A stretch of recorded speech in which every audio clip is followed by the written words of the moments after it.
We are BRAP and we are live. Welcome to another BRAP rant. Got my man J-Dub in the house, and as always, we love gaming, and we're gonna have we have a lot to talk about actually during this BRAP rant. So let's get the show started right now.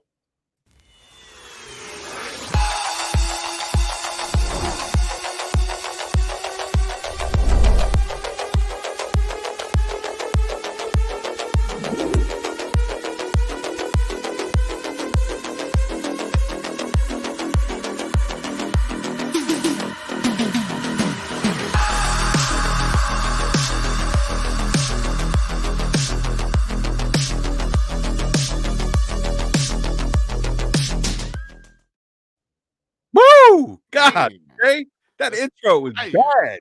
Hey, that's fire, man. I ain't gonna lie. Damn. Yo, I'm sitting there bobbing my head, man. Woo! Hey, Oh my man, God. that was epic. I ain't gonna lie. I'm jealous. Yo, seriously? Hey, big shout out to my man Graphic God for putting that together. That is one epic intro. Man, I'm sitting there, I'm bobbing my head. I'm watching Master Chief. I'm watching Final Fantasy VII, Cloud and Barrett. Man. Woo! Oh, man. That's definitely a fire intro, man. No, it definitely is, man. It definitely is. Hey, everyone in the live chat, sorry that we're about 20 minutes late. I was having some technical issues. Their Windows update messed up my monitor, and I got to revert the update later on after the show. So we'll probably keep this at about an hour or so. Just kind of a quick rant to talk about two topics that are kind of trending a little bit, you know, on the internets and on Twitters. I'm gonna have a sip of beer. Hold on just a second here, J-Dub. All right. But yeah, we got some big Sony news to talk about, man. Something that I've talked about on BRAP before, and I know we've talked about this behind closed doors in DM J-Dub regarding what Sony is planning in terms of content and how aggressive they're going to be. So we're going to talk about that, and we're going to talk about some of the anger over IGN's review of Grounded, which is I don't get why anyone would be angry about that or feel like slighted or feel like it's weird. I don't know. Anyhow, but J-Dub, welcome back to BRAP, man. Always a pleasure to have you on, sir. Always. It's always good to be here, man. Absolutely. So it's Saturday. I'm gonna have a couple brews. I went to the beer store, and let me tell you a quick story, guys. How hard is it to wear a mask? This old lady walked in the store. She's probably 70-ish, maybe a little bit older than that. I would say maybe late 60s, 70s. I don't know. Anyhow, she came there to get like 3 cases of wine or something, and she's walking around the store. Everyone has masks on. She happened to go to the beer store, and I'm definitely 6 feet away from her, and she has her mouth covered with her hand.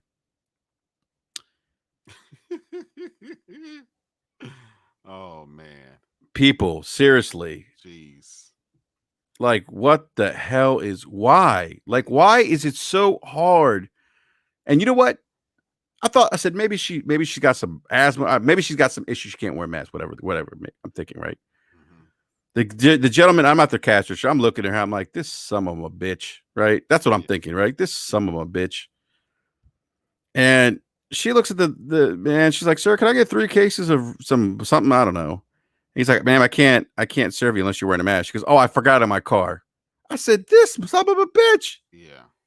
Oh. No. I mean, just walked in there. Let me tell you, look, entitlement. I'll just leave it at that. Yeah. I don't want to get too political, J-Dub, but I just wanted to share that story real quick. But Jay, let me just tell you something, man. I've been on this journey recently, man.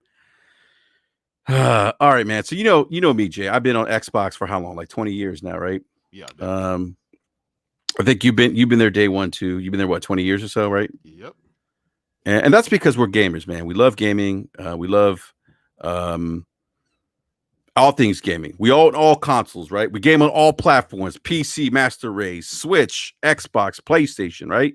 That's what we do. You're on Stadia, right? I think too, right? Yep, I'm on Stadia too. Yeah, that's what's funny, Jay.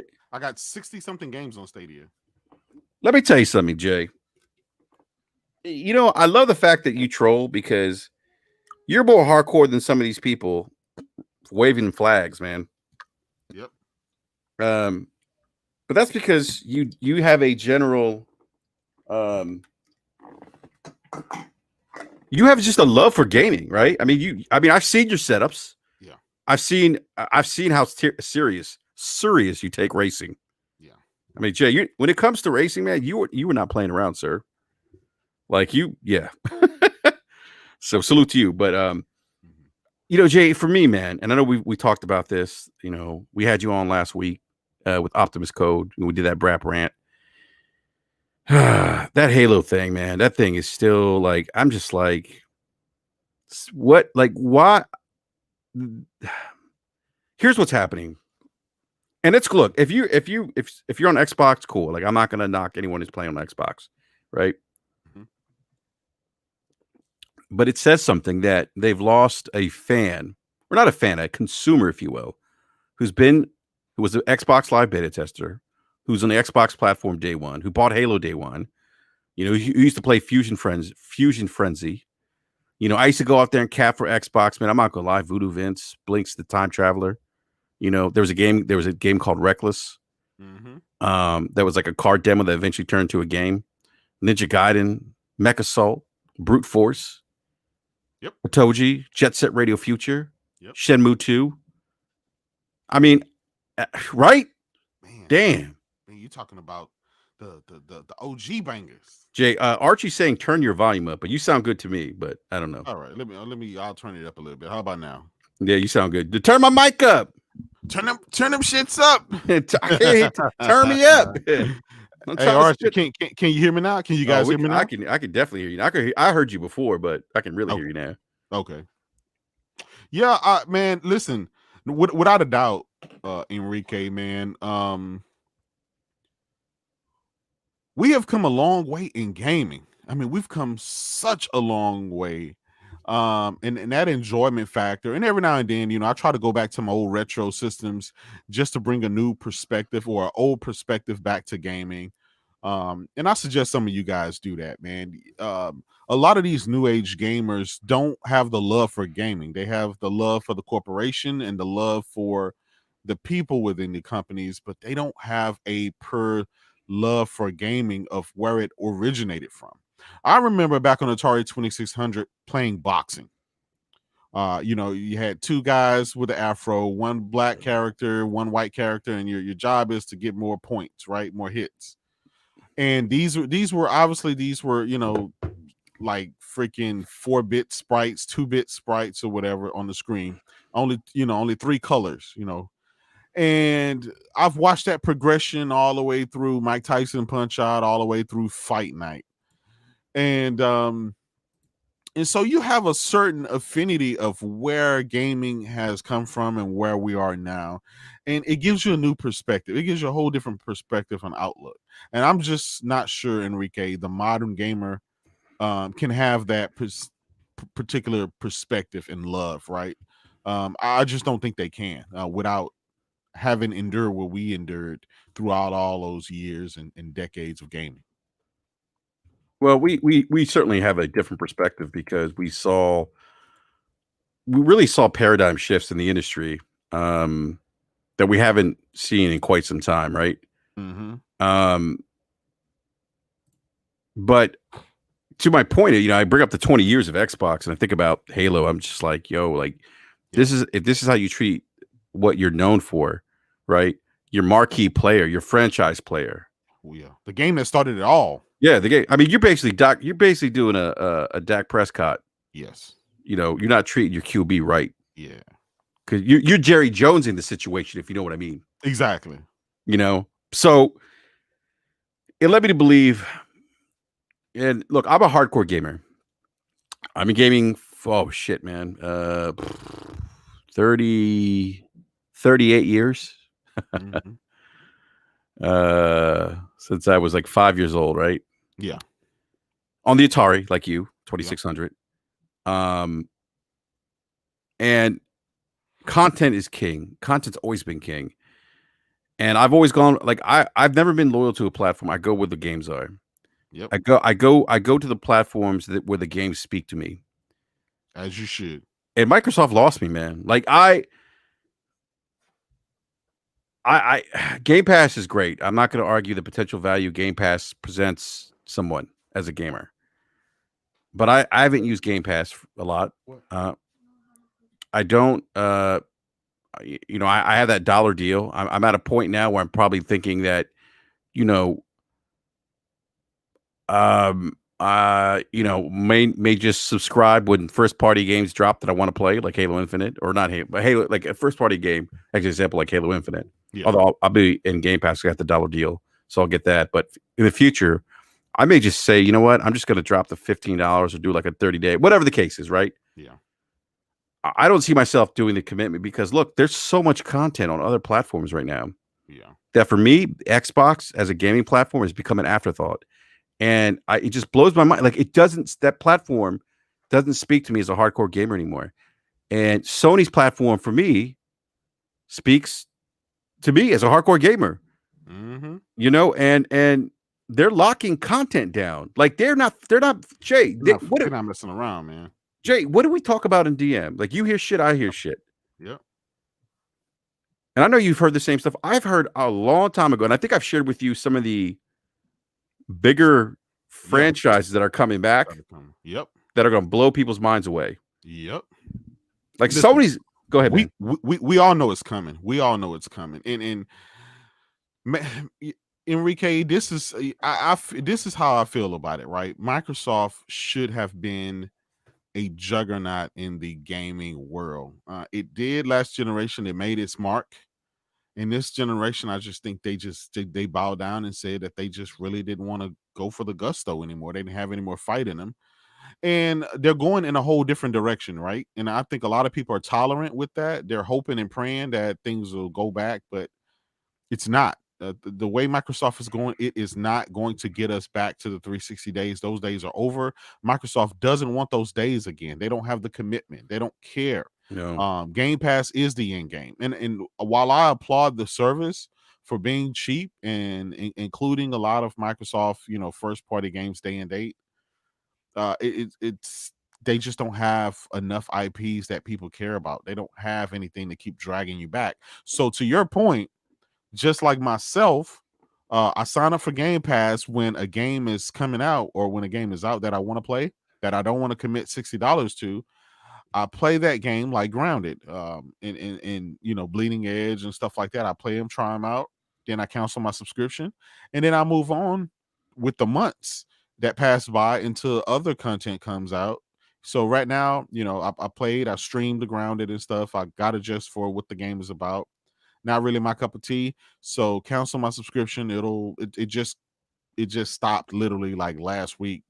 So I'll move forward and wait for Halo, and then whenever Halo come out, I'll sign back up for it again for about a month, play the game, see how it is, and and then I'll cancel my subscription again. And that's I guess the way that Microsoft don't mind people handling them. They are, I think, obviously heading in two different directions. And again, look, I'm not saying if you like Xbox Game Pass and the Xbox, that's cool. Like I'm not knocking that. I would never knock someone for whatever the choice is. I am speaking to as BRAP the consumer. For me, they lost me, and I've been on their platform for 20 years. So how many other people like me have they lost? Because like I'm telling, and I was Sony was always second fiddle to me. It was always Xbox for a long time, for many years. Yeah. And now it's like, I'm coming off The Last of Us Part 2. Mm-hmm. I'm coming off Ghost of Tsushima. Final Fantasy 7. I still got. I'm looking at my 5 Royal. Neo 2. I was about to say that. I'm looking at my Persona 5 Royale Collector's Edition. I'm looking at that. Yep. Neo 2. Neo 2. I got to finish Bloodborne. You can keep going. I'm just like, like it's, it's like I like, look, this to me, it's like the services that they're talking about are great. I know they got new first party. And maybe when those first parties start banging, if they start banging, they drop bangers, and they're compelling games and they're great. Sure. Yeah. I'll drop that dime quick, man. But I'm just not, the only reason I'm talking about this is because for me, you got to remember, I rocked Xbox for 20 years, man. And I was an Xbox Live clan. I used to wave the banner on the GameSpot forums. I was a moderator of the Xbox community forums on a GameSpot. Mm-hmm. I got into an argument with Greg Kasavin because he gave Metal Gear at the time a lower score on Xbox than he did PlayStation 2. Yeah. and I got mad. I got on my feelings. So I know I know how the mind of the fanboy works. Yeah. You know what I'm saying? Like I get that the whole media bias thing, because how can the media be different than my opinion? My opinion is right. I get that mindset because I used to be like that, but I'm not like that anymore because I'm older and wiser. Like Mm-hmm. But I'm telling you, Jay, they lost me, man. Like I'm just and so when I read stuff like this, Jay, Mm-hmm. most third-party publishers have been approached for PlayStation 5 deals. Now, you and I know because we've heard, right? Right? Yep. We heard stuff. You and I have heard things. Yep. I heard. We know things. Yeah, I heard Sony. We do this. Sony. You and I talked about it. Sony is countering Microsoft services with content because at the end of the day, they know, just like Nintendo knows, that content drives engagement. If you have compelling content and you're selling let me just go into this before I get to that real quick. So most third-party publishers have been approached for PS5 deals. This is an article WCCF Tech just came out with 7 hours ago. Mm-hmm. Over the past few days, we started learning more of Sony's strategy regarding PlayStation 5 exclusivity deals. And a recent report suggests that the Japanese company is being particularly aggressive in this regard. Kind of Funny's Imran Khan provided some new information regarding the PlayStation 5 deals he talked about yesterday, saying that there isn't a major third-party publisher that Sony hasn't approached. Think about this. There is not a major third-party publisher that Sony hasn't approached. We know that Final Fantasy 16 is going to be timed exclusive. Yep. It's rumored, but I can tell you, I've heard that that's kind of a done deal. Yep. Listen, Sony is already in bed with Square Enix already. They got Project Athea already. That's exclusive.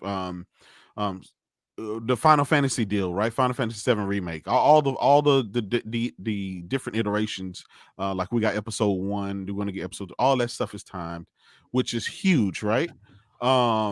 We know they came up with their last show talking about the deal with Rockstar, how they're growing their relationship into the next generation. So we know Rockstar there's something there.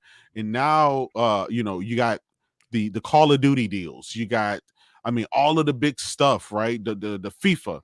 They're going for the gusto stuff that used to be under Microsoft's purview. Don't you get hyped about that though as a gamer? Yes. Woo! Listen. Let me tell you guys something.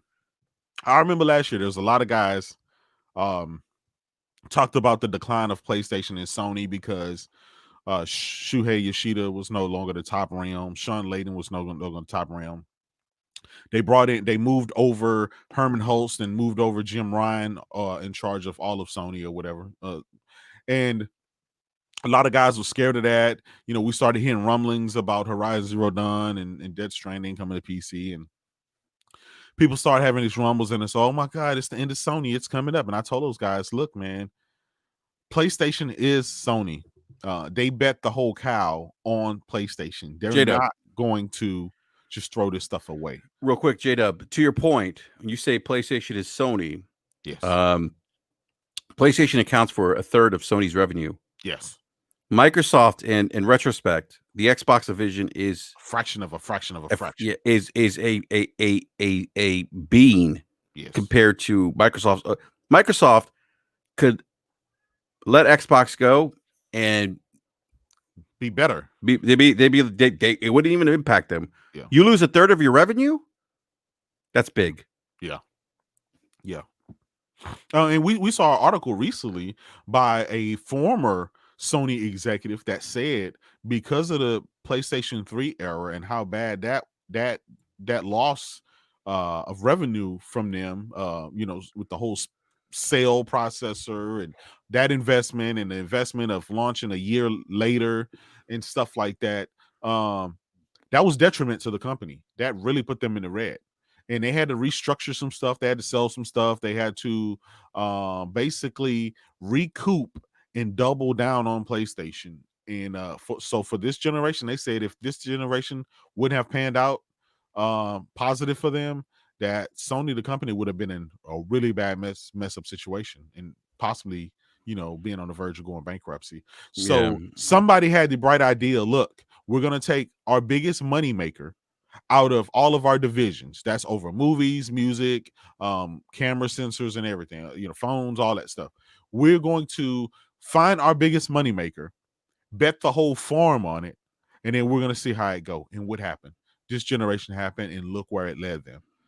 It was these guys. I want to say, for a company that is not in Microsoft's, that they don't have the money that Microsoft have. They don't have godly money, right? Which is why they're so razor sharp. Yes. It's the same reason Nintendo is razor sharp, because this is their bread and butter. Yes. When in business, when your bread and butter is a certain product or service, yes, you are going to put forth the best effort you can to ensure that your product is successful. But that used to be Microsoft last generation. They would never let Gears come out in a unpolished, underperforming state, right? Those games dominated. They would never last gen have let a Halo come out that underperformed and under. I mean, Halo killed it. Different Microsoft though now that Satya's there. I mean, I get it, man. I get it, but that just shows you, right, the difference. And we kept saying for 7 years, wait till E3.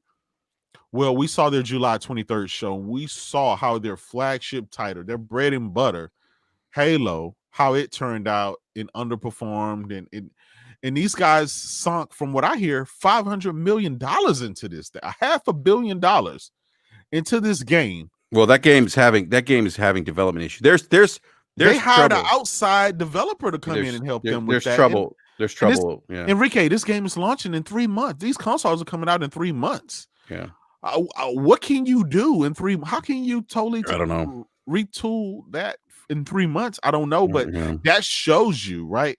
That shows you what state Xbox is in and how much they really have changed, and that's bad.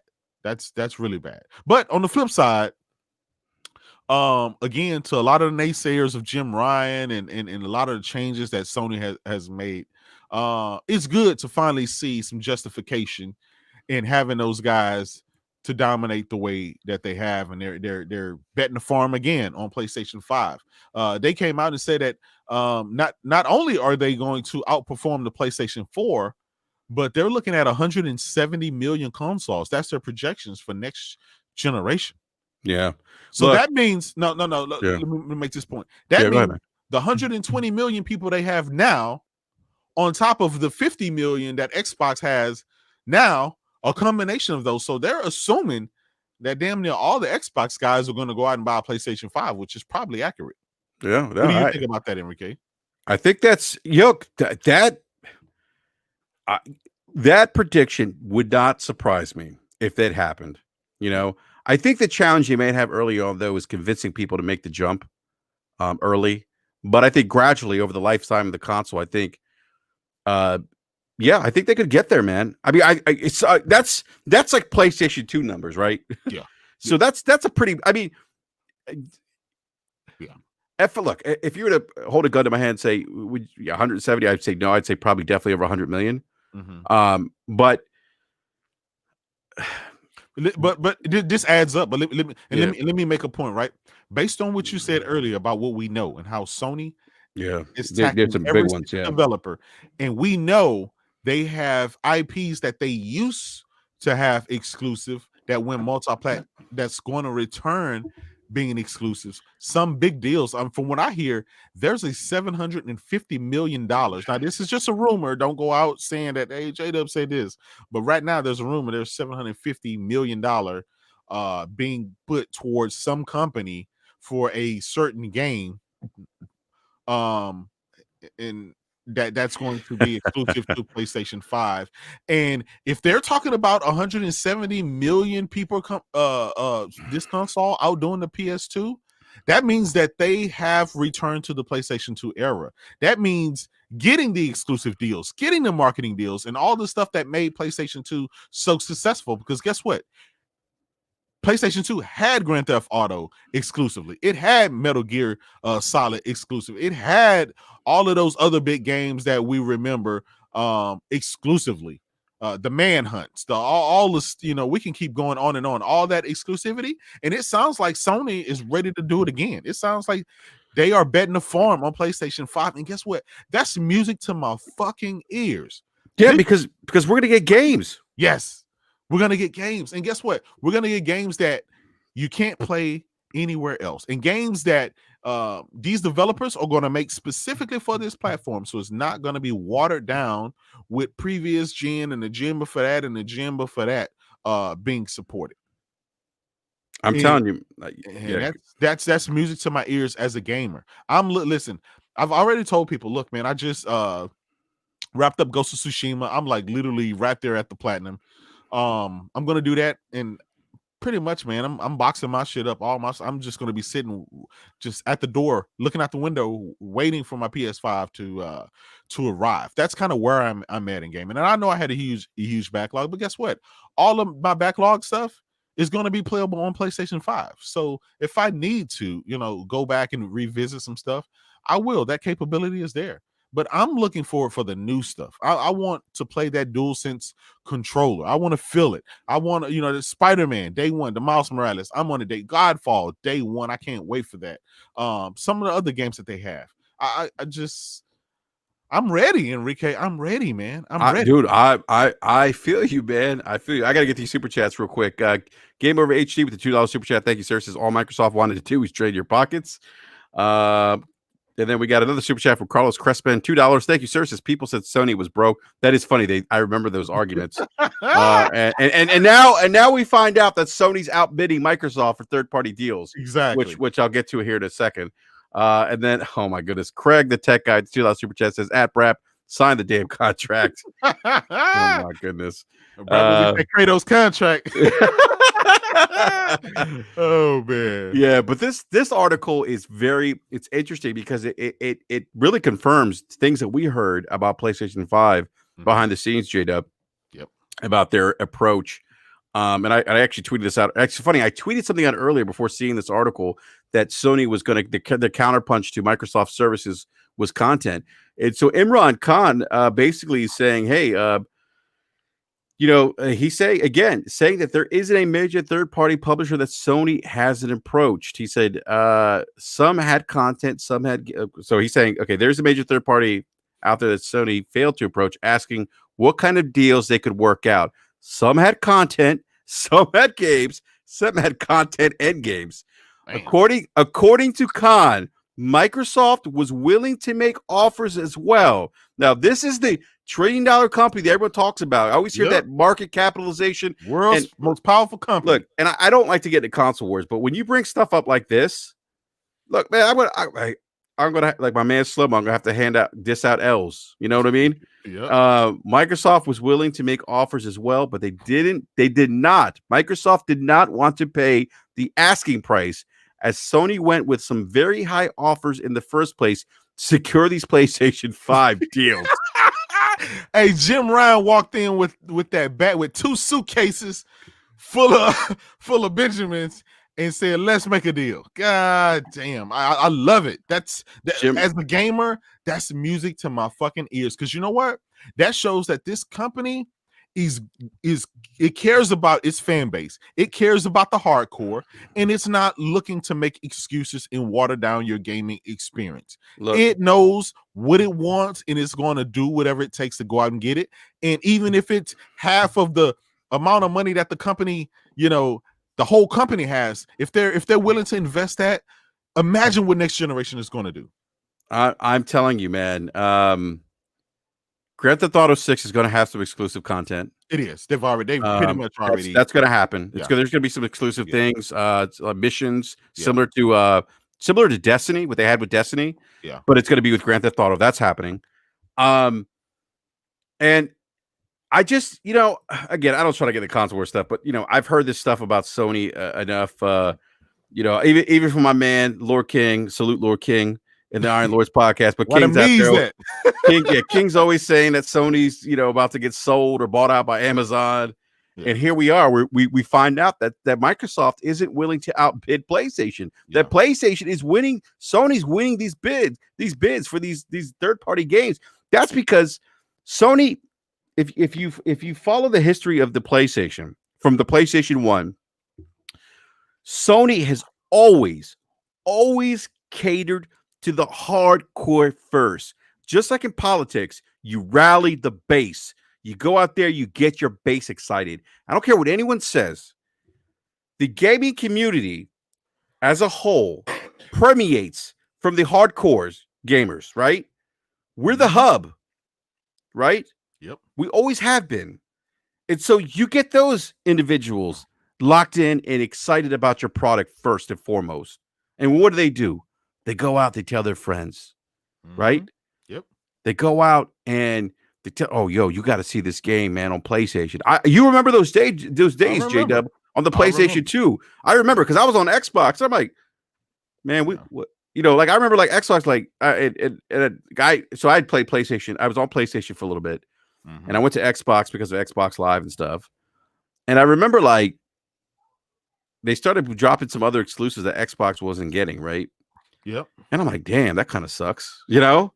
Like Xbox never had Onimusha.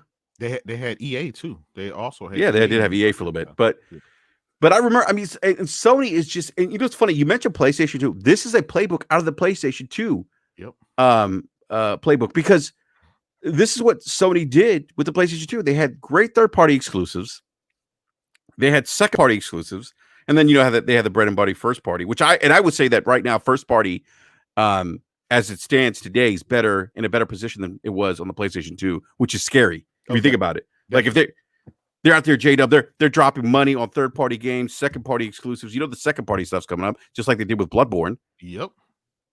I mean, I'm telling you, man, it's just the best thing about it, though, Enrique, is the mere fact, right? Is like we know we're getting sequels to the old stuff, but we also know we're getting sequels to the new IP that they created this generation, from Days Gone, Ghost of Tsushima, and so on, right? For all of that stuff. But they got even more new IP from some of the new studio. Housemarque got a new IP that's exclusive to PlayStation. I mean, they basically bought Housemarque. And so they are investing in the right places. And you know, I get Microsoft has invested it recently within the last couple of years on 15, 16, 17, 20. And J-Dub, they do look, I have to give them where credit's due. I mean, they do have some. I think Obsidian is super talented. That was a huge pickup for them. Yeah. You know, but they're just they're not there yet. But listen, Microsoft went for a lot of good studios. I'm not going to shit on the studios, right? Good studios. Ninja Theory is a good pickup. But let's face it, Ninja Theory was going out of business. They were financially strapped. They were a small team. It was a good, easy pickup for them. A lot of the companies that they did pick up were distressed companies, development teams that had financial issues. They were kind of going out. Sony dug deep in the pockets and got Insomniac. They bought Insomniac and then turn around and say, guess what? We got this deal. We're gonna put the biggest freaking comic character in the world in your hands. They didn't say, hey, Naughty Dog or Guerrilla Games, we want you. No, they say, Insomniac, here we go. We trust this IP to you. And what happened? It paid off for them. And then they retooled with Sucker Punch and came out with Ghost of Tsushima that knocked it out the park. This stuff is going to keep going and going and going. We're not just going to have a bunch of sequels coming. We're going to have a bunch of new IP that's coming and a bunch of new deals that's coming. And Enrique, you can, not to fanboy out, but I want your honest opinion. When you look at some of the talent and some of the stuff that Microsoft brings to the table, and you look at some of the quality and stuff that Sony brings to the table, why does it just seem like Sony stuff seems to be a higher quality, a higher caliber, it just seems to be that way for, you want me to answer that question? Answer it, man. Answer it. Because it is a higher quality. I mean, I'm not saying this because I'm trying to hit on Xbox. I'm saying this because, look, I've been on the Xbox platform for 20 years. Yeah. And I'm not saying they don't have talented studios. They do right now. But as it stands today, yeah, Sony's on another level. Nintendo's on a different playing field. These two companies are in different playing fields from Microsoft. Microsoft, to me, as a game release, is focused on communicating services over content. yeah. And so in that regard, they lost me. Like Game Pass is great. That's nice. It's all fine and dandy. Doesn't do anything for me, though, in terms of my gaming experience. Yeah. It just doesn't. I mean, and I'm not saying it's a hate on Game Pass, but I mean, I just came off The Last of Us Part 2, Ghost of Tsushima. Yeah. There's nothing in Game Pass. I mean, there's nothing on Game Pass that touches that right now. Yeah. I mean, like any big third-party game on Game Pass right now, I've played already. Yep. You know, yeah. I mean, look, Microsoft's getting some great content on Game Pass. Dragon Quest is great. Yakuza is great. But I've played a lot of the Yakuza games. All that stuff was on PlayStation, yeah. But all this stuff's on PlayStation. And then, look, speaking of Yakuza, you have a spiritual successor in Judgment that's exclusive to the PlayStation 4. Exactly. You know, I mean, so it just like as a gamer for me, I'm just like, you know what, you guys lost me. You guys lost me. And then when I read stuff like this, and I knew this was already happening behind the scenes, and it's just confirmed what we already knew. But I keep going back to Microsoft was willing to make offers as well. They didn't want to pay the asking price as Sony went with some very high offers in the first place to secure these PlayStation 5 deals. How do you let a broke company that's much smaller? Here it is. Imran Khan says it's not like Microsoft was not willing to offer. Microsoft was at the table. They just didn't want to pay the asking price because Sony approached with pretty high numbers in the first place. So Microsoft, I mean, like they just like, now we're not doing it. And Microsoft is betting on people getting people a subscription service. And I think that's the focus. Phil Spencer's going to be on an Animal Crossing Nintendo podcast or something. I wouldn't be surprised if you see some kind of variation or some Xbox games on Nintendo at some point. And here's one thing I'll say: this the Imran Khan said, the PlayStation. Imran Khan also highlighted how the PlayStation 5. This is wow. How the PlayStation 5 Advantage branding and console exclusive wording will be seen a lot in the next few years. That PlayStation Advantage branding and console exclusive wording are both going to get a lot of use in the next. This is Imran Khan, so I'm repeating what he said. Okay, so PlayStation Advantage, console exclusive. Those are the marketing terms that Sony is, dude. Guys, Sony. That is crazy. I'm just like. Enrique, that has more value than the X Series X optimized tag.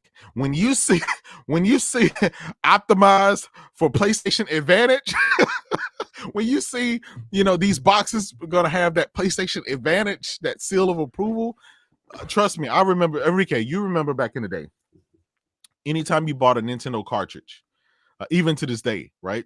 If it was a Nintendo game, it had that golden seal of approval, and you knew when you bought that game that game was going to be special. It wasn't going to be broken. It was going to be of quality and caliber. And I think when people see this generation, right, when they saw that only on PlayStation, that was an equivalent seal of approval, knowing that this was going to be something fucking fantastic. Now they're going with the whole PlayStation Advantage tagging and moniker. That's going to be the new thing. And rightfully so. It is an advantage. I get it. Guys are going to still try to tout power, T-flop. But guess what? PlayStation still got the advantage. You got the games. Power doesn't mean shit if you don't have compelling content. It just doesn't. I've been doing this. Saw that. I've been doing this for. Yes, we saw that. I've been doing this for 38 years. I'm telling you guys, the one constant. I keep telling these people, how many times have we seen powerful consoles fail in the gaming industry? We saw it with the 3DO, the Atari Jaguar. The common denominator of those failures is content, lack of content. It's like it's not like we've been doing this long enough, J-Dub.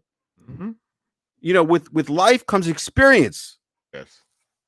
We have seen this time and time again. The content. You could sit there and you could talk about power. Power means jack shit compared to the talent of your development studios, the resources that they have. because they're the individuals that got to put in content. Jay, before I let you get in real quick, I can get some super chats real quick, man. Let's get it. I got T-Easy83. We all made PlayStation. Oh, T-Easy83 with a $5 super chat. Thank you, sir. Says, good to see the podcast going where waiting like Xbox, waiting on games and features. I'm not sure what he was trying to say there. I don't know. Okay. Thank you for the super chat, though. Envy Dub with the $2 super chat. Thank you. I love that Persona 5 avatar. Says people said exclusives didn't matter. Well, apparently now they matter because if you get them third party, it's considered anti-consumer. Yeah. And then we got Wraith the Emperor, who he consistently gets the giveaways that we give away in the live chats with the $5 super chat. Thank you, Wraith. He says, shout out to Sony kicking their comp while they're down, hurt feelings while will be Xbox exclusive. Oh God. Okay. Oh, look, look, guys. I really don't want to get into console war stuff, but no, I appreciate the super chats. Carlos Crespo with the $5 super chat says Xbox Division is on the Microsoft campus. Sony gives PlayStation its own headquarters. Shows the difference in priorities. That's actually it's a very great point. Yeah. You see Guerrilla Games, new building. They got that flag over Amsterdam. They got a freaking Guerrilla fucking Games flag remotely sticking out the top of it. Like it I'm like, man, that's crazy. Sony spent some cash, man, for a company that's broke. God damn, they spending some money. Let me tell you something, man. When I read this article, J-Dub, and you're right, they're spending cash. Okay. Final Fantasy 16, it's real. Yep. Right? Yep. Even Imran Khan said this. It was supposed to be announced at June's event. It's supposedly closer than most people would think. It has some kind of PS5 exclusivity. It was vague back then. But it seems to be fully timed exclusivity now. I have no idea. Wow. Okay. So I heard a year. Okay. Look, Final Fantasy 16 could be fully exclusive now. This is possible. Very reminiscent. Yep. Of what? PlayStation 2, PlayStation 1. Yep. And guess what?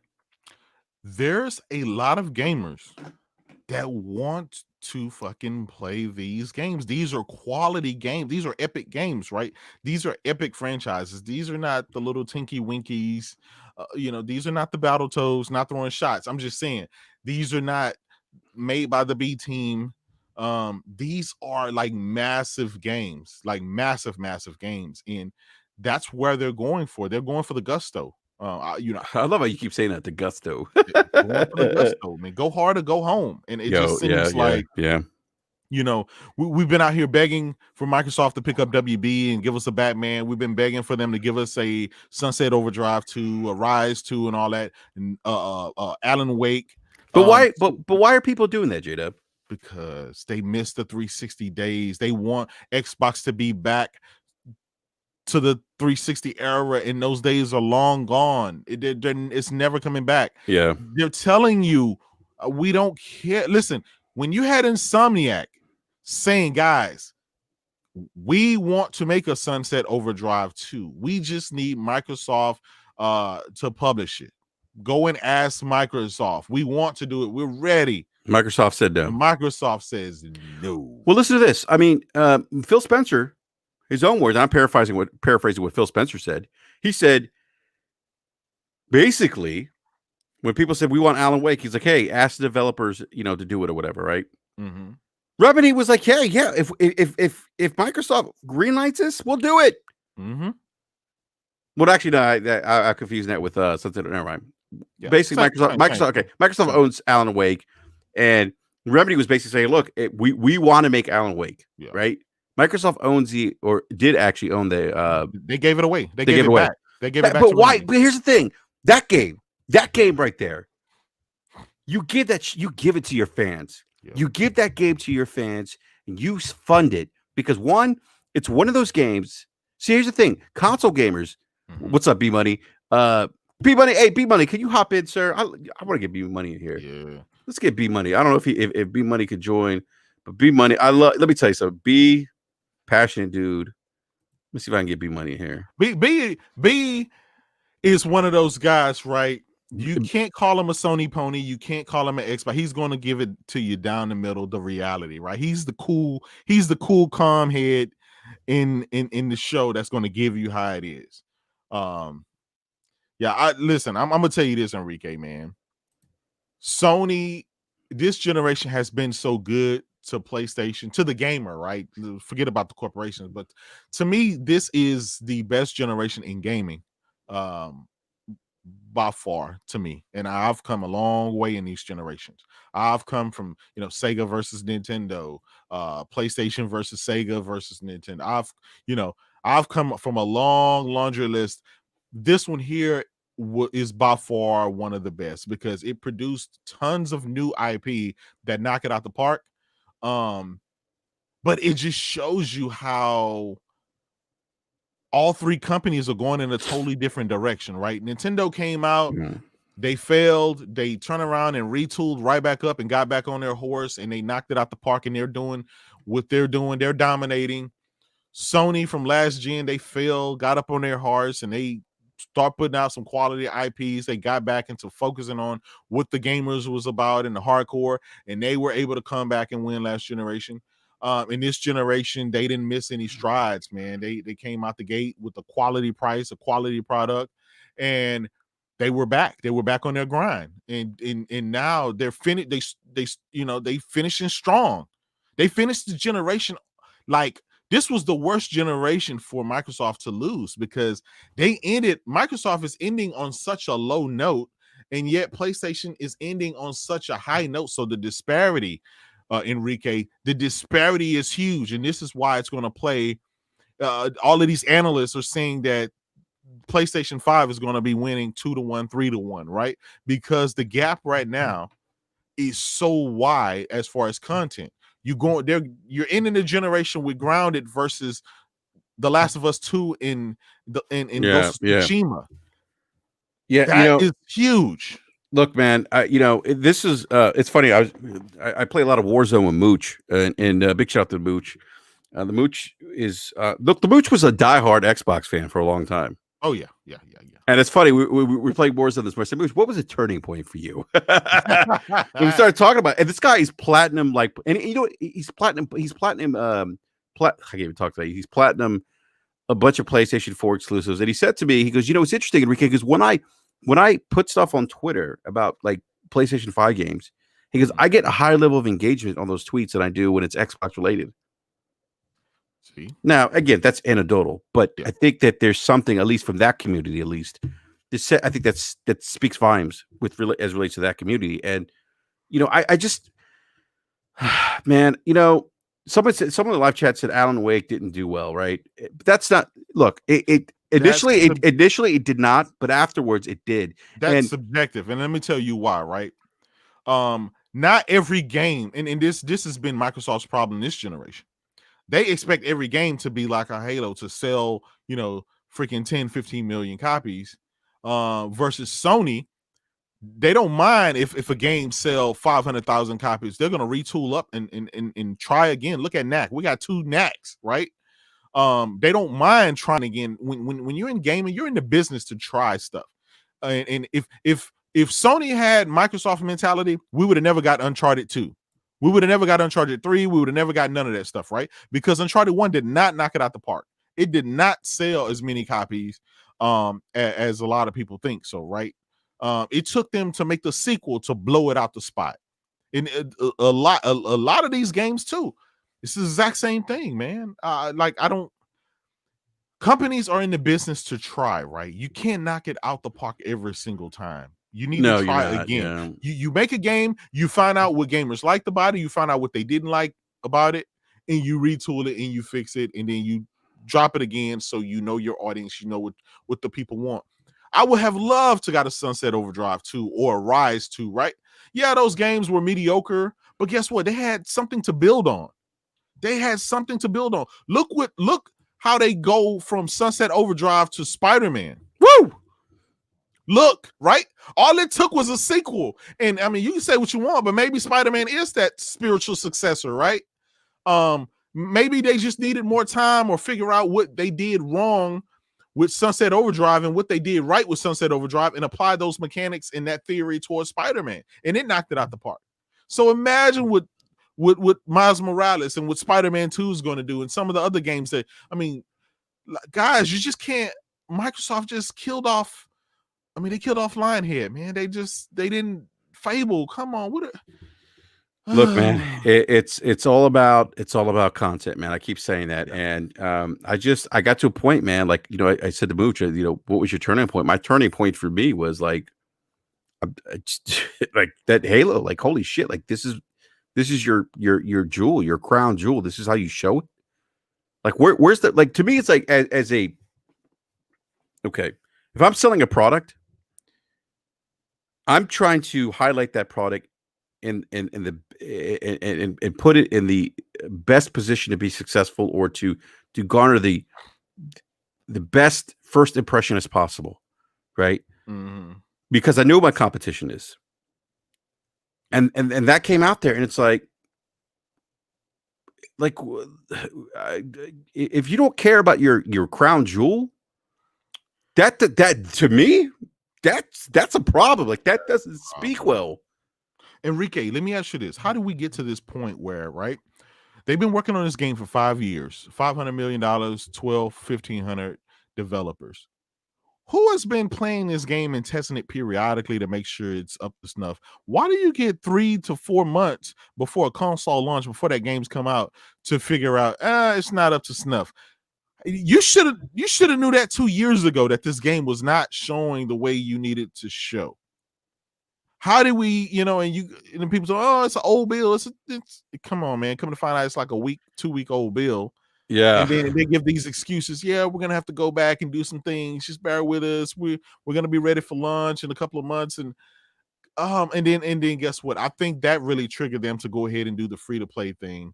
Because a lot of the backlash they received on it, they realized, hey man, that let a lot of the air out of the community and out of Xbox, man. Look, man, you say what you want, but the little hype that X Series X had was inflated when they showed Halo, because again, they had been on a marketing campaign for the last year talking about 12T flops, the velocity engine, and everything under the sun, all this tech stuff, right?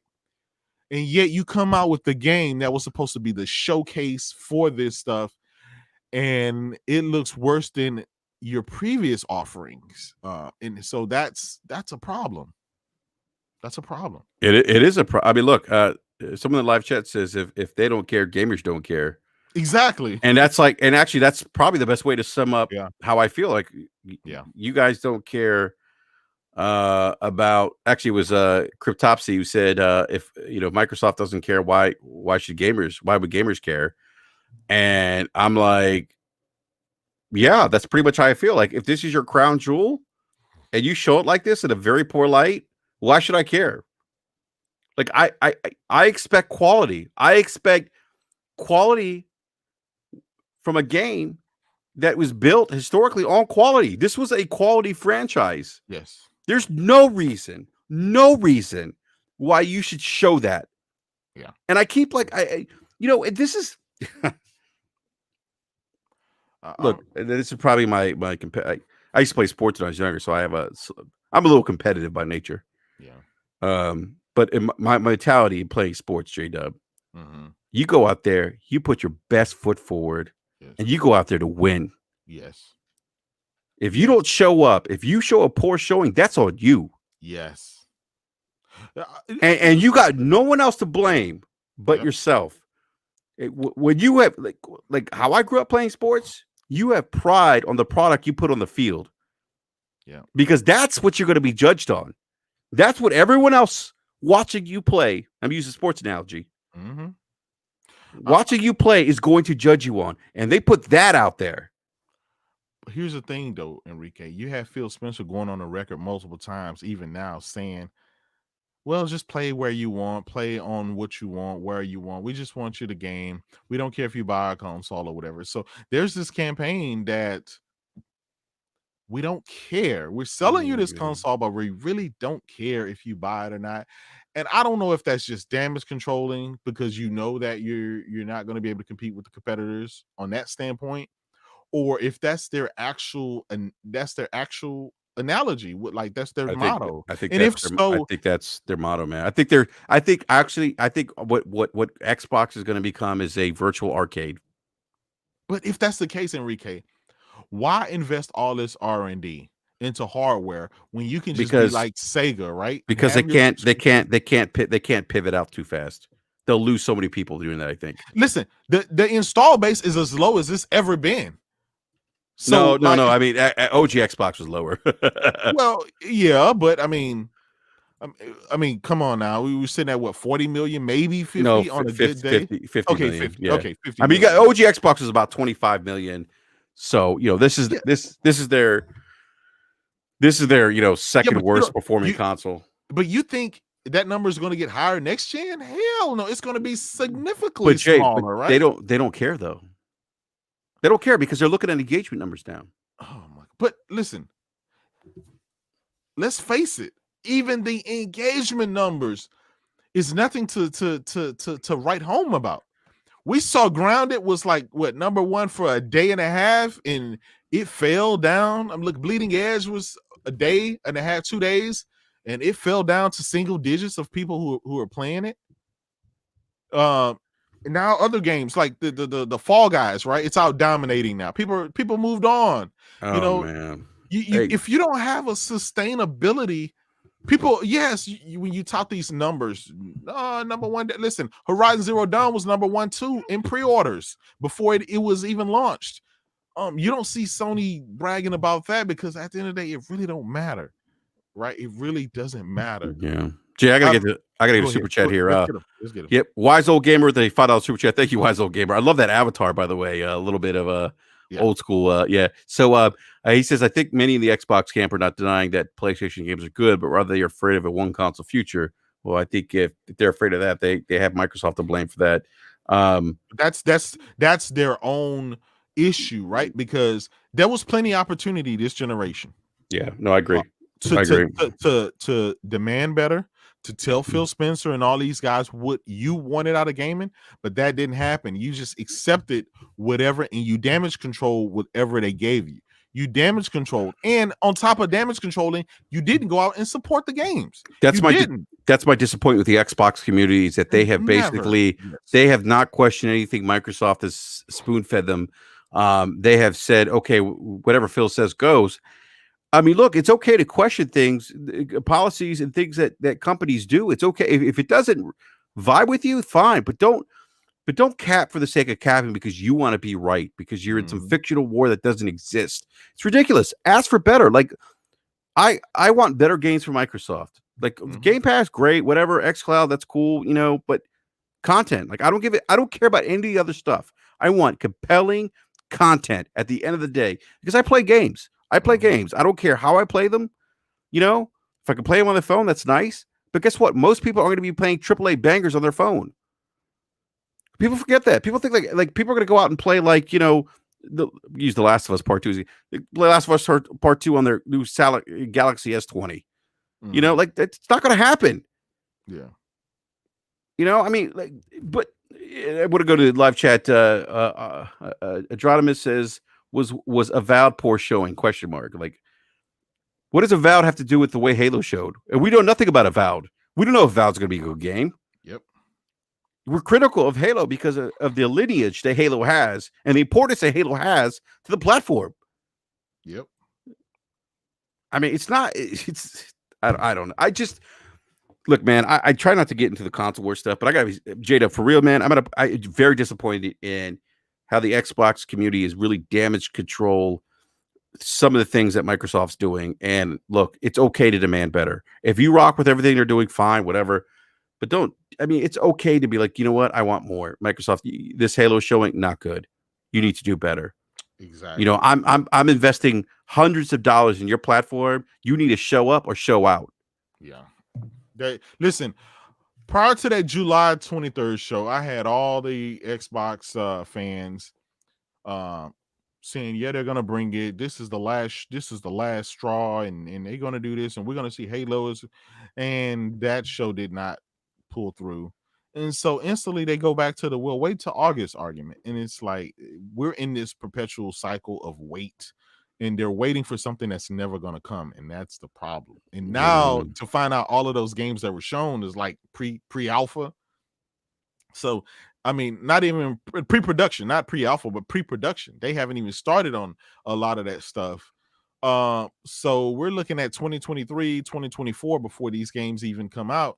And even if when they come out, there's no guarantee, Enrique, that these games are going to be accepted. There's no or do well. And that's the problem, right? You wait 3-4 years for a game, sometimes even 5 years for a game, and they missed the mark, and it's a dud. Yeah. You know, it's a 50 or 60 Metacritic game. Mhm. It's just, then what? Hey Jay, you know, I first of all, I want to say thank you to everyone in the live chat. We have about 185 people watching right now.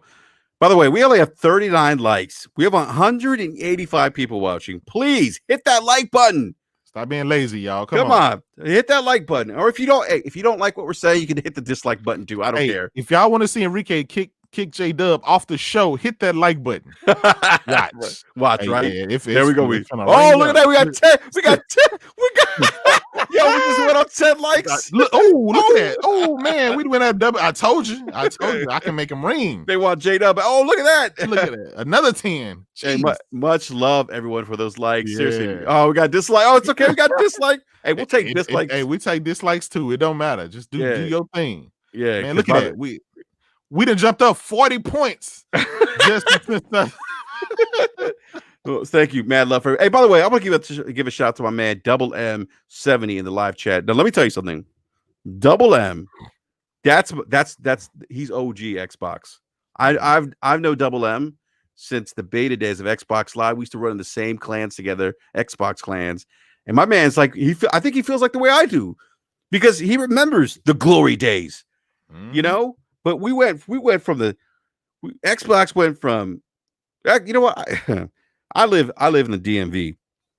In case you guys don't know, that's the District, Maryland, Virginia, or Washington, D.C. metro area. We have a football franchise that's now called the Washington Football Team.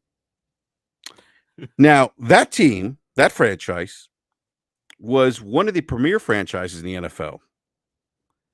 It has taken a stumble. It has this ominous dark cloud around it. It's become the bad news bears.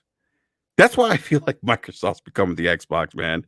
And I hate to say it, man. I'm not trying to sound like, look, I say this out of love, like the way you love a sports team. Like, I wanted to do better, and this just is not better. Like, it's just not, like, I hear Sony, what they're doing. I'm like, yo, I'm PS5 day one. Bring on those games. I'm ready. Like, it's crazy. Like, but that's like, I don't believe being loyal to a platform because I don't want to miss out on good games. Well, Enrique, you know, I've said plenty of times, man. The moment Sony stopped giving me the game of the year winners and contenders and all the bangers that I want, I'm out. I'm going to somewhere else. You know, so you just go where the games are, man. And there's nothing wrong with saying, hey, look, I supported one platform and I ride and die for them for 7 years and they couldn't get it together. Therefore, I switched and went somewhere else. And guess what? Whenever they do decide to bring out the good games and the Avowed and all other stuff, whenever it comes out, you can always get it. But to sit here and hold the line and damage control for a company that is not really going in the direction that you want them to go, there's nothing wrong with admitting that. Let me real quick, J-Dub. My man Double M said Xbox was striking fear in Sony Nintendo back then. They were. Yep. They outsold Microsoft with their first console. So those people that go out there and say exclusives don't matter, let me give you a little historical, let me just take you back to history here. Mm-hmm. Nintendo was outsold by the OG Xbox, and you want to know why? Because of a game called Halo Combat Evolved. Yep. So if you think that exclusives don't matter, I don't know what to tell you, because they do. They do. Exclusives define and differentiate a console. End of discussion. I gotta get some super chats real quick, Jay. Okay. Rate the Emperor with the $2 super chat. Thank you, Ray. Says the BRAP dub show coming soon. Thank you, sir. And then my man Ryan Landis with the $5 super chat. Thank you, Ryan. Appreciate it, bro. Says, look, Xbox, I'm giving BRAP money because of the great exclusive content found here. It's not that hard to figure out. Hashtag X gonna rent it to you. Oh, come on, man. Oh man. You can still buy games on Game Pass. Bad Bit, my man, Bad Bit's in the house saying, preach. Bad Bit, I mean, this is we game not because we love platforms. We game because we love content. Facts. Like, why? This is I'm taking him to church today, J-Dub. Preach, brother, preach. Ain't no love in the heart of city, man. Facts, big facts. And here's the thing, man, is say what you want about Nintendo, but these guys they've outlasted damn near anybody. Because they always come with that motto, right? That motto. They've never really cared about having the most powerful console or anything like that. They come with that motto. If you bring them, they will come. If you make them, they will come. They have that remember the Wendy's, Dave Thomas from Wendy's, that motto. And if you provide the good quality games, the gamers will come. But you can't just release anything, pet projects from the B team, and then expect people to just gobble it up. And I get it. Right now, the Xbox community, for some reason, they are just gobbling up all of these duds, right? And they try to justify, oh, just give it time, and over years, it's service, and it's not bad. I have fun with it with my friends and all of this stuff, bro. But then when you got Sony and Nintendo cranking out these 90 rated, 80 rated games, high quality games, they damage control. It's not enough water. It's not enough puddles. It's not a jump button. Some of the other kooky stuff that we've seen over time. Yeah. Yeah. By the way, I would give a shout out to Erica Cuts. Erica Cuts for the win. She had invited me tonight to join. She's doing a ghost. By the way, she's doing a Ghost of Tsushima podcast at 5:30 Pacific Standard Time, 8:30 Eastern Standard Time. So if you're not following Erica Cuts for the win, give her a follow on Twitter. She's doing a show tonight. I cannot make it because I got to do some. I'm doing some family stuff after this podcast. Hanging out with the wifey. You know what I mean? Wink, wink. Yeah, right. J-Dub, you know. You gotta spend that quarantine time. Wink, wink. Yeah, we're gonna get some. You watch. You wild, man. Yeah, wait for the kids to go to sleep. Facts. Big facts. Yeah, now we're gonna hang out and watch some. She's been watching Queen of the South, so we're gonna watch a little bit of that and probably watch a movie. But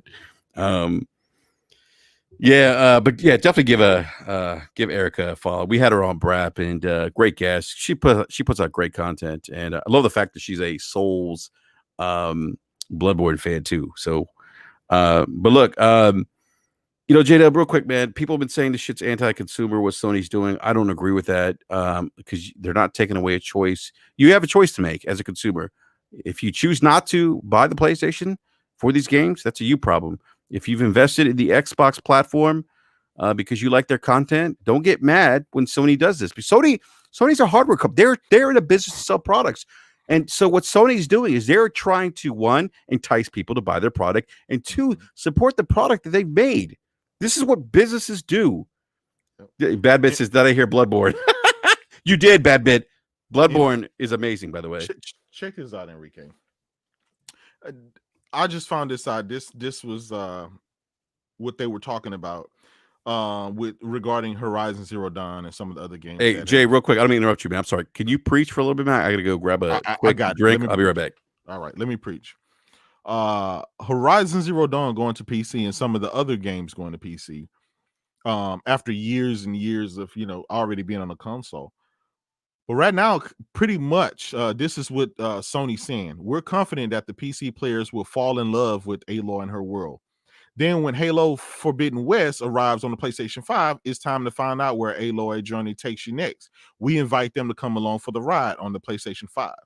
So basically, that's Sony trying to entice the PC gamers. Hey, we know you play on PC. We're going to give you a taste of some of these exclusives we have, but we want you to go ahead and pick up a PlayStation 5 too, because when our sequels to these games that you're trying out now come out, we want you to be able to experience that on the console. So maybe that strategy that Sony has with putting 3 and 4-year-old games on the PC, or sometime down the road, maybe that strategy is a smart strategy. Maybe that's the way to entice a PC gamer to go ahead and pick up a console. And that maybe that's their strategy. I don't believe in the day and date stuff, but maybe this was some reverse psychology stuff coming along with it. So Sony, what it says is Sony is making it very clear that they are using a PC port to entice PC players to get them to buy a PlayStation 5. Will it work? We don't know. Is it a good strategy? It could be.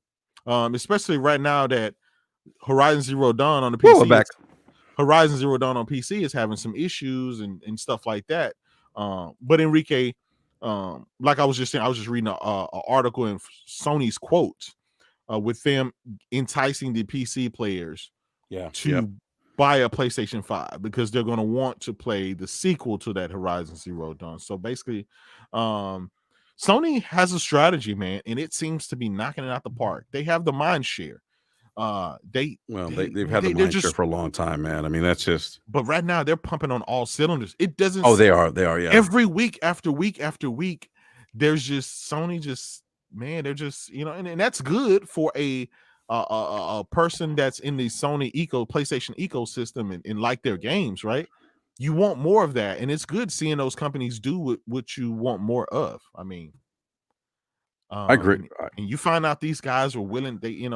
Everyone always says Microsoft has unlimited money and they have a blank check, but it seems like Sony is using that blank check, and they're willing to do what it takes, man. And who knows? Maybe it's because their survival depends on it, and it could be. Well, it's exactly what it has to do, Jay. Their survival depends on how well Sony does. Nintendo's survival, it depends on how well their hardware and their software sales. So. This is like all hands on deck for them, and perhaps that gives them an advantage because they're so like, hey, this is our look. If we F this up, we're screwed. Yeah, it's bye. And perhaps that is the reason why they're razor focused. Yeah. I mean, you could just even the production values in terms of their PlayStation state of play, right? The production level's on a different level. You see, I mean, they put a lot. I mean, it's just there. Look, I don't know what the perceived value of Xbox is to Microsoft internally. In my opinion, based on what I see, it's probably not at the level of what's Sony and Nintendo. Yeah, because that's Sony and Nintendo's bread and butter. Yeah. They have no choice. Nintendo, they don't sell any other product. Their only product is video games. And Sony, video games is a third of the whole corporation. So they have no choice but to do what they're doing. And let's talk about VR, right? VR is a whole nother thing. These guys, are doubling down on VR. They're doubling down on their content and stuff like that. That's something else that Microsoft just doesn't offer. And it seems like Microsoft just don't see fit to invest in stuff for the long term. I don't know why. Jay, people are triggering at me on Twitter right now. Oh yeah, people are like, "Oh, all you do is complain. That's why your channel will never grow." Wow. Oh my god, like. Okay, like I mean, I'm not doing. Look, I don't do BRAP because I want my channel to grow because I'm trying to. I make enough money. I'm paid. I'm good. Exactly. I'm not trying to. I do this out of This is just a labor of love. Just a love for gaming. Yeah, it's just a love of gaming. It has nothing to do. I'm not trying. Yeah. I could have 30 subscribers and be fine. Yeah. So anyhow, I want to Jay. I want to kind of shift here because I want to wrap up this BRAP rant. But the review from IGN came out for Grounded, and people are upset about that. Although I really do believe if Grounded had gotten a 9.0 from IGN, people would not be asking or begging the question why IGN's reviewing a game that's beta or in-game preview.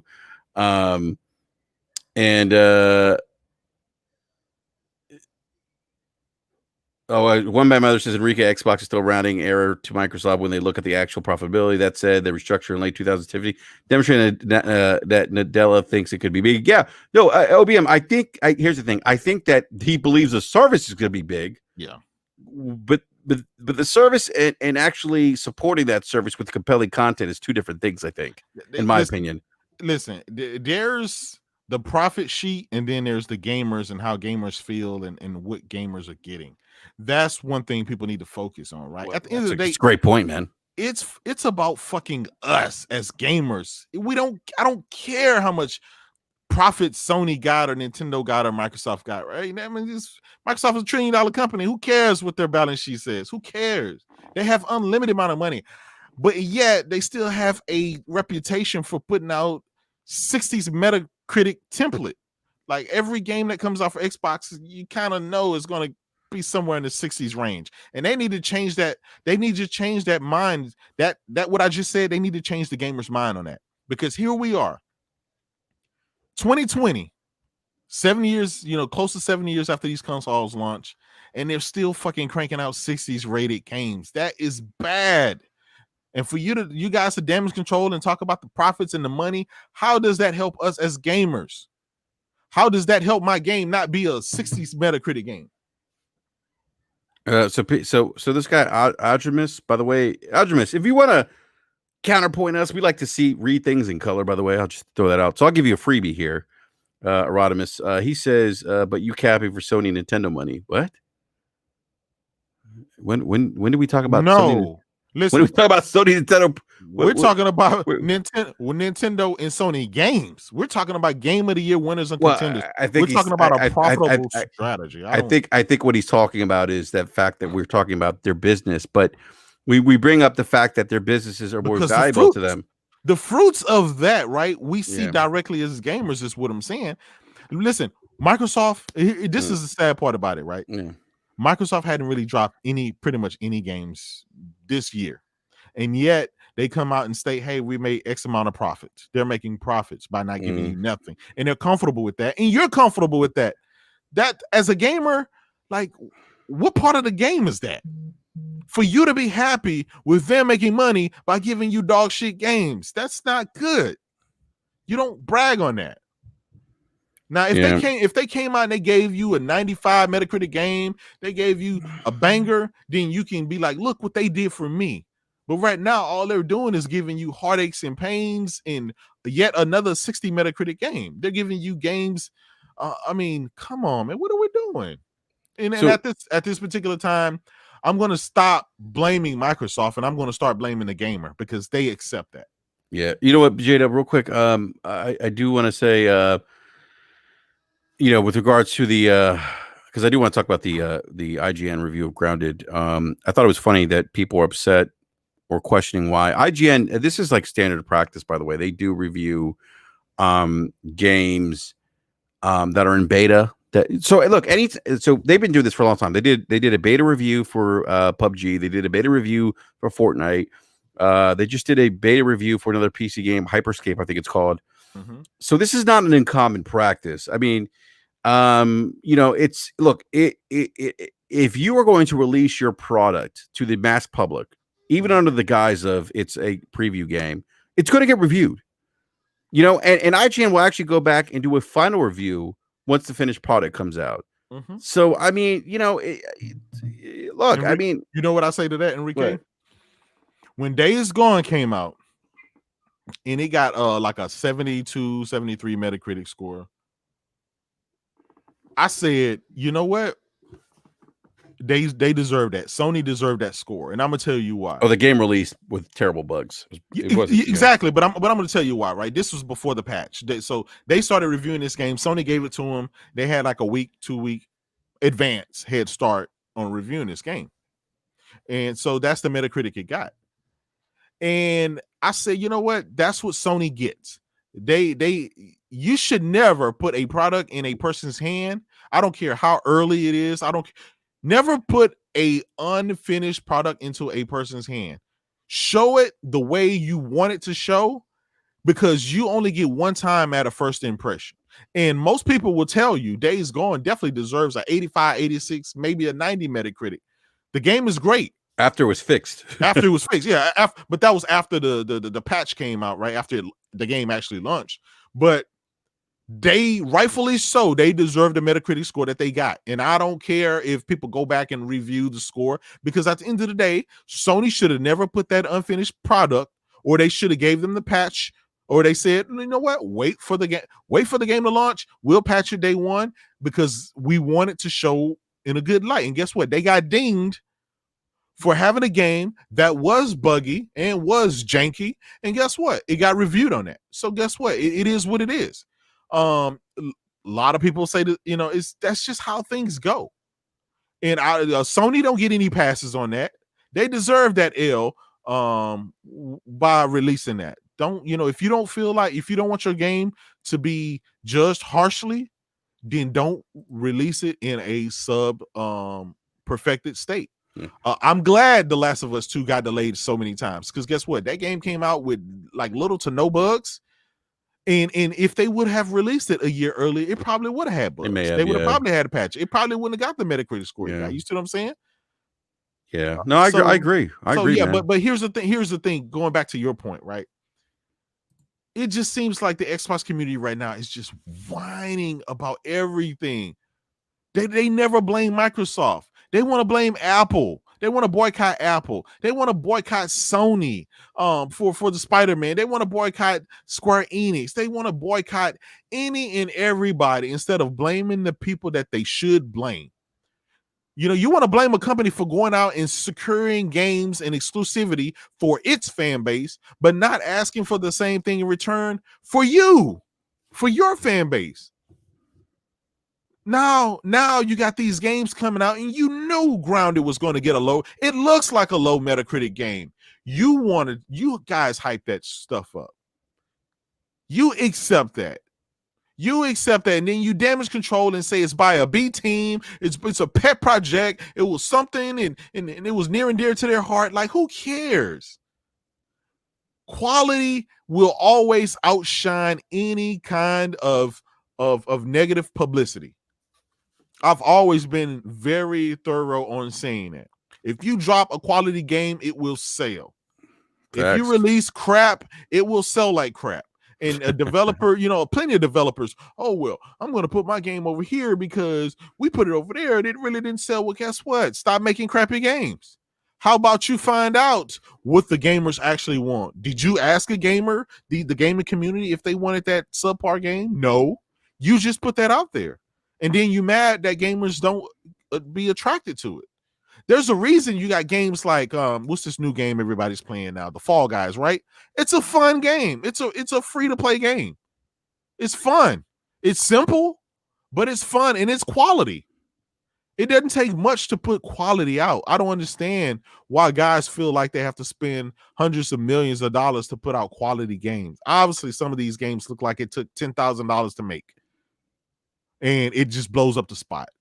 That is quality control. J-Dub, by the way, big shout out to my man, One Bad Mother. One Bad Mother is another OG guy on Xbox. I've known, oh my God, almost 20 years on Xbox Live. Seriously, I've known him that long. Met him through Xbox. He says J-Dub is a master at pushing buttons. I respect his ability. Big facts. Big facts. Yeah, no, you know, Jay, look, man, it just... It is. I don't know, man. Look, the whole thing with Grounded. It's like, look, IGN. This is not out of the realm of you know, they're not picking on Microsoft. This is what they do, and when Grounded becomes a finished product, they'll go back and review it again. And they've done this for other games in beta or game preview. But look, if you're going to release a game to the public, it's going to get judged. And if you're going to charge for it on some platforms, they're charging $30 for a game preview. In Steam, it's gonna get judged. I'm sorry. It is what it is. It's nothing to get upset about. If the game is reviewing poorly, the only person you should get upset about or upset at is not the reviewers, but the people that made the game. If it matters to you that much, you know. But look, man. Look, JDM, first of all, man, thank you for coming on, Brett, man. Do this rant. You know, I wanted to talk about you know, what the article that just came out, because it really it basically validated what things that you and I have been hearing behind the scenes, and we know, J-Dub. Yeah. Look, guys, I'm telling you, Sony is not messing around. I know. Shit is about to hit. Shit is about to hit the fan. Shit is going to hit the fan. All I can say is, if you think about what Hollywood's been doing in terms of, or maybe Final Fantasy in terms of revitalizing or a re-envisioning of very huge franchises that we maybe haven't seen in a while, or that maybe came out this gen, but we thought that we might not see again. They are going into their bag. I'm telling you guys, they are bringing it. And knowing what I know as a gamer, and look, it doesn't look, if this was Xbox, still gotta be just excited. Mm-hmm. I would be, because I don't care. I don't care about the plot. The fact that I want good content. I want bangers. I want content that keeps me engaged. That, like, when I sit down and put down the control and say, "Holy shit, what an amazing experience!" Because I've had that for 38 years of my life. I've had that gaming, period. And I'm telling, like Jay, like they have some things in the oven. Wow. Did you see? I think there was something about a PlayStation future event, August the 20th. I don't know. Yeah, August. They're supposed to drop. They're supposed to actually end of August. They're supposed to do a deep dive, a more teardown in the PlayStation 5 hardware. I've actually heard some very interesting things about that as relates to how the hardware will influence AMD and RDNA 3. I know that Sony has a lot of influence at AMD, to the point, like, you basically tiptoe around Sony if you're an AMD employee, is what I've been told from pretty reliable source. But they're supposed to be a tech teardown, but they're also supposed to show 2 exclusive games. Supposed to be big games for the PlayStation 5 at the August event. But real quick, I gave the super chat, Viper XT with the $5 super chat. Thank you. It says reviewing a game preview is like reviewing a trailer of a movie. Is that next? Actually, that's not. That's an apples and oranges comparison, Viper XT, because a trailer is just a snapshot of like a what, 2-minute showing of a movie. A minute 30.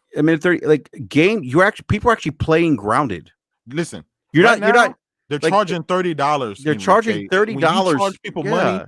Listen, same with Steam, right? When you go to Steam and you buy an early access game, it is what it is. You don't see those ratings on there. They don't say, "Hey, we don't rate games," because it's ratings there. Like, why can't we just accept the fact that the game that you guys wanted to be good got a sub, it's a 60, 69. It's an Xbox template game. I just gotta say, Viper, that's a terrible analogy. I'm sorry, dude. I appreciate the super chat, but that's terrible. Like, seriously, like a trailer of a movie, like you're comparing a game where you could spend hours on to a minute and 30-second trailer. Now, Enrique, he would have been right if he would have said a demo. If he would have said a demo, if it was a demo, he would have been right. Exactly. But this is not a demo. This is the game. Yes, this is not a demo. Yeah, great point. Yeah, your analogy is way off, brother. Way off. That's that. You're swinging for the fences, but you're missing. You're reaching. You're not Aaron judging the situation right now. Here's my favorite thing. 9 Lives 210 says IGN did review Rogue Company. Oh my God. Yep. There's one game in preview they didn't review. 9 Lives. They reviewed PUBG. And first of all, 9 Lives, how do you not know that they're not in the process of reviewing Rogue Company? Yeah. You don't know that. But what I can say, 9 Lives, is that they have reviewed other games in beta. I don't understand why this is hard for people to understand. It's like you guys want to cherry pick. Oh, they didn't review this one game. Yeah. I mean, come on. I mean, really? They have 9 Lives. This is listen. Wait. Before you say anything, Enrique, I'm going to tell you this right now. This is why Xbox is in last place, because people like this, right? And it's a large bulk of the Xbox community are on a defensive rant at every single go instead of just saying, you know what, it's an early preview game. Fine. They got to, hopefully by the time the game launch, it'll be 70, 80 Metacritic. Why not say that? Why sit here and damage control something that is so silly and meaningless?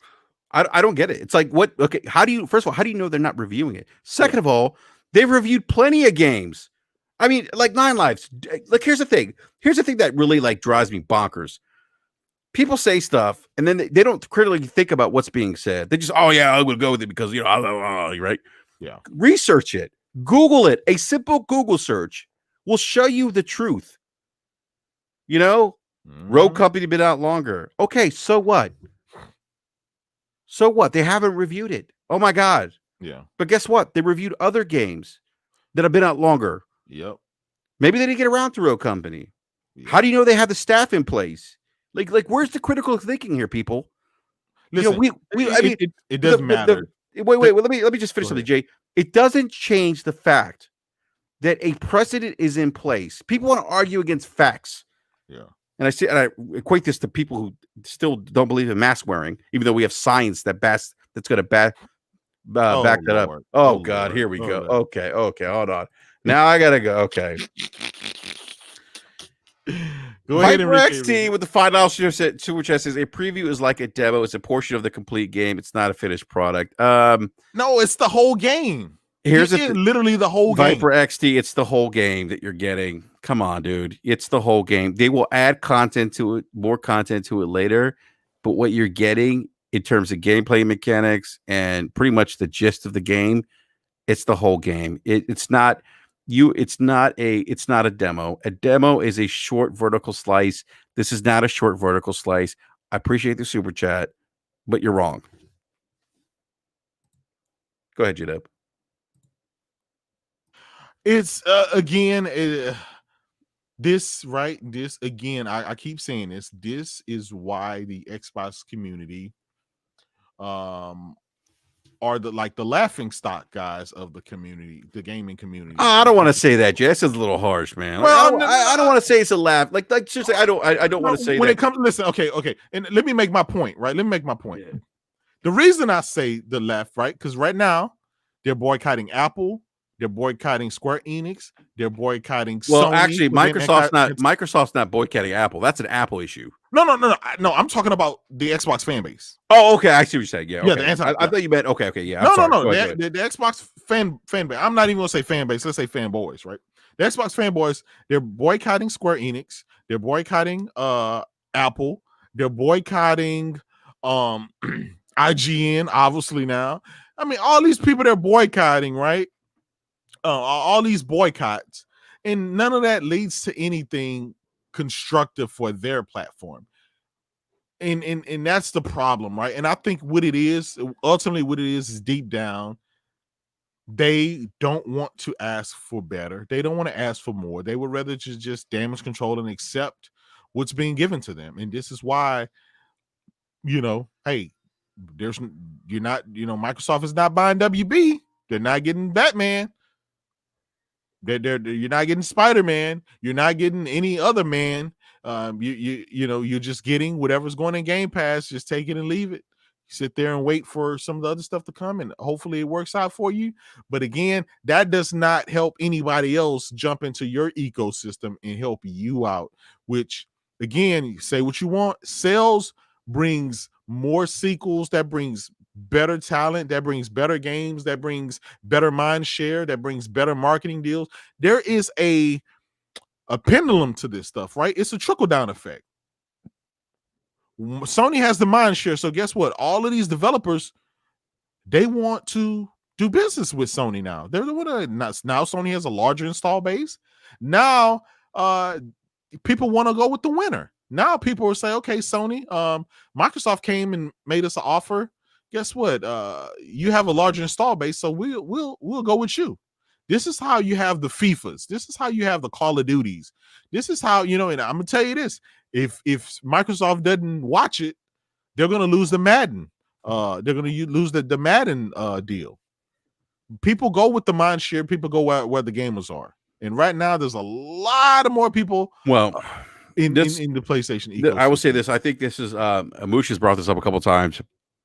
Domino's, I think Pizza. They're boycotting Domino's too. yeah, I think this was the generation you had to win because there is data. We know there's data out there. Optimus Code brought this up too. There's data in the industry that shows that people are going to stay in ecosystems. They're going to stay where their friends play. They're going to stay, even more importantly now, they're going to stay in the ecosystem where they've invested. If you look at Sony's made a lot of money in digital transactions. So people are locked into those ecosystems now. This was the generation of ecosystems to get people introduced or locked in or to indoctrinate them in your ecosystem. And that's where I give kind of PlayStation the advantage because they did that. Plus, they have all this content now. You know, they're locking people. I mean, look at this. I mean, you look at in terms of me as a gamer, I'm looking forward to Ghost of Tsushima 2. Yeah. Okay. Like you beat that game, right, J-Dub? Yep. And that ending? Oh, what? God. Oh, whoa, wait, no spoilers, but just man, that is whoa. Yeah. Like, I didn't see. Okay, well, yeah, right. Like, yeah, that was. And man. we saw Horizon Forbidden West. Yeah. I mean, Days Gone too. Yep. Like what? Yeah. I mean, so anyhow, look, I got to wrap up the show, Jay. Can I say one last? Go ahead, man. Go ahead. Shout out to One Bad Mother out there. You know, he kind of made a statement, and I definitely understand where he's coming from. He says Game Pass helps me out, J-Dub. I'm a single dad with kids. They're expensive. I can't try every interesting game at full price. Hey man, sure, I totally agree with you. No doubt. My reply to him, right, is PlayStation Now has over 800 games. It allows you to download a lot of those games on your console, so you don't have to stream if you don't want to. Over 800 games. It's only $10 a month. Plus you can do the remote play. You can play it on your PC and all of that, right? That's cheaper than Game Pass. So you might want to give that a try. I'm not trying to tell you where to go. I understand your situation, and you are right. Game Pass is great. It's excellent. It's an excellent value, right? It gives you 200 games, plus some of the new stuff is coming in there. Really great value.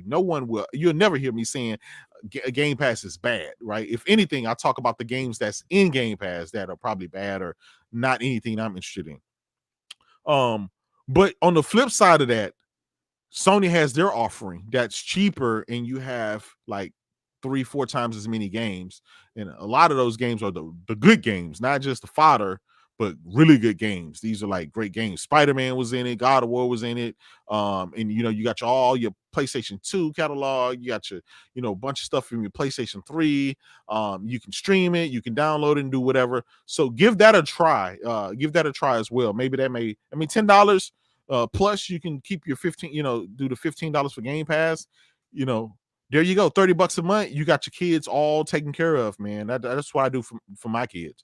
But that wasn't me telling you what to do, but that was just me giving you One Bad Mother, just giving you some advice on what I do with my kids as well. That's what that was, brother. No doubt. I gotta get some super chats. T Easy says with a $2 super chat. Thank you, T Easy. Says BRAP, welcome to PlayStation Nation. Oh my goodness. And the wise old gamer with the $5 super chat. Thank you, sir. Says, while I'm grateful Phil took Xbox away from the TV narrative, I do think he lacks the cutthroat nature needed in this industry to win. So thank you for that super chat. Hey, you know what, J-Dub? Dude, I gotta say, this was a pleasure, man. This was a pleasure having you on, man. I love talking games with you, man. Always, man. Always. You've been doing this for a minute, man. Just as long as I have. Yeah. We're kind of close in age, I think. Definitely. I'm 39, man. So you're right there with me, man. Yeah. You remember playing Pitfall? Oh yeah, I still got it, man. Pole position. Yeah. Hey, if you guys check my my YouTube channel out, it's J-Dub for you. I do these weekend things, man. On every Friday, I'll stream some different generation games. This weekend it was PlayStation 1. So we NCAA Game Breaker, NCAA Basketball Game Day.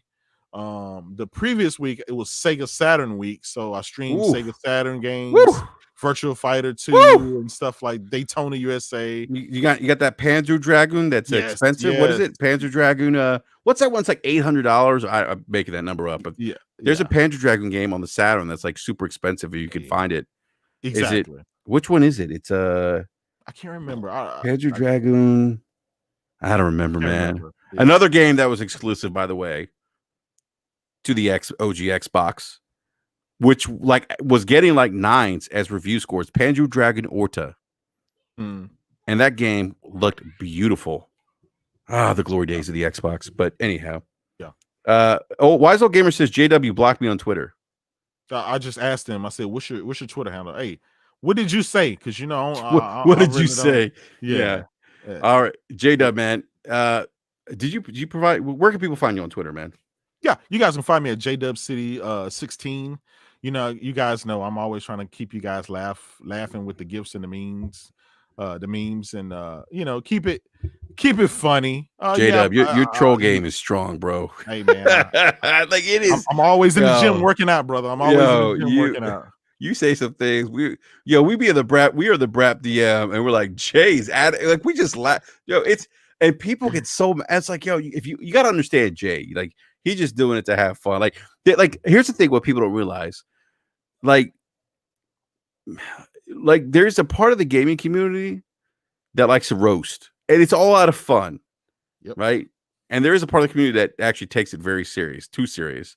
But there's a part of the community that just has fun with it, and I don't think people know how to distinguish the two. I do because I get it. I think maybe it's cultural, but anyhow. But yeah, I mean, there's that roasting aspect of the community that people don't understand. Yeah. At the end of the day, we're all friends. We're all gamers. It's just for shits and giggles. Just so you guys know, right? When you see me on Twitter going back and forth with people, you see me going back and forth. We're talking. We're literally friends. We clown and we joke. None of it is serious. These we 9 times out of 10 we follow each other. We're in a separate DM, and that's what we do. That's our stick. It's not serious. So you guys see, oh, J Dub and no, like, and even this goes for the PlayStation guys. When you see me going back and forth, don't attack the guy I'm going back and forth with. That's a friend. He's cool. Because a lot of times you guys will take it seriously and go and dog pile on them and stuff like that. So it's just jokes, man. None of this stuff is serious at all. It's not serious at all, dude. It's not. It It really is for isn't. entertainment. And I'm gonna tell you, in a day and a time like this, we need some entertainment. We need some people laughing and joking fun because we're quarantined, man. We got a global pandemic going on. A lot of people depressed and stuff like that. I just hope, a little bit of the comedy that I throw out there can, help somebody laugh or giggle or whatever, And sometimes I get my jaw broken. Sometimes somebody make fun of me, meme me or whatever. And y'all see, I'll steal it and repost it. That's just part of it. Hey, J-Dub, I was about to meme that fade, bro. Till you got the shape up. No doubt, man. Hey, big shout out to Viper XT with the $5 super chat. Says you would have to say something pretty harsh stuff to get blocked by J-Dub. We've gone back and forth a few times and he hasn't blocked me. It's all good fun. Thank you, Viper. I appreciate it, bro. I really do. Even though we didn't agree on some of your comments, it's all good, bro. We don't have to agree, but at the end of the day, we're all gamers, so it's all good. And then one more super chat. Thank you guys for the super chat. I really appreciate it. It means a lot. TAZ83 says J PlayStation Now is $59 for the year. Yeah, it is. Actually, that's why I got it. I mean, $60, great value, and my kids are using it a lot right now because one, we can stream games to the TV. They love doing that. But they use my kids actually probably use Game Pass more than I do as well, but they definitely use both. They use PlayStation Now and they use Game Pass. They use both. But anyhow, Jay, always a pleasure, man. Great having you on. I appreciate it. I was trying to keep this to an hour and it went to an hour and a half or an hour and about 40 minutes. So thank you again, Jay. Appreciate it. Big shout out to everyone in the live chat. I know this was at the last minute. We had over 200 people watching. It means a lot to me. Hit that like button again. And if you haven't done so, please subscribe to the show. We're going to go live again. By the way, I should make this announcement. This Wednesday, on BRAP. BRAP's every Wednesday at 9 p.m. Eastern Standard Time. But this week's upcoming BRAP, we're going to have Jeff Grubb, game journalist from VentureBeat on. Ooh, nice. Yes. Yep. We confirmed that with Jeff this week. So Jeff Grubb, gaming journalist from VentureBeat, is going to be on talking video games with us this coming Wednesday at 9 p.m. Eastern Standard Time. So you don't want to miss that. So on that note, guys, please enjoy the weekend. Get some gaming in. Have some fun. And we'll see you Wednesday night, 9 p.m. Eastern Standard Time. And we're out. Peace. Peace.